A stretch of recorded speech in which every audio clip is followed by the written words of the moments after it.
এই হাজারদুয়ারির পেছনে ইতিহাস অনেক আছে, অনেক মানুষের মৃত্যু, অনেক মানুষের ক্ষতি, অনেক মানুষের হাহাকারের পেছনে হয়তো ছুটিয়ে লুকিয়ে আছে এই এত বড় বিল্ডিং।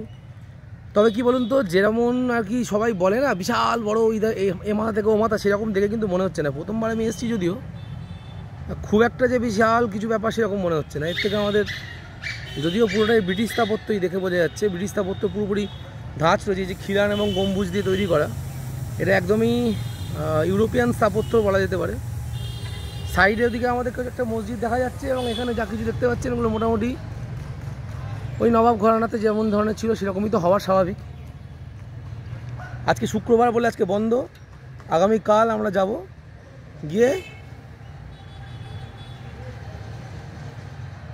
আগামীকাল না যাবো একদিনকে মাঝখানে, আমাদের একটা অন্য কাজে এসেছি যে কারণে আগামীকালই যাবো এরকম কোনো গ্যারেন্টি নেই, তবে যাবো মাঝে ঘুরতে ঘুরতে যাবো। দূরে দুজন পুলিশ দেখা যাচ্ছে, ওরা আবার গার্ড ফার্ড দিচ্ছে।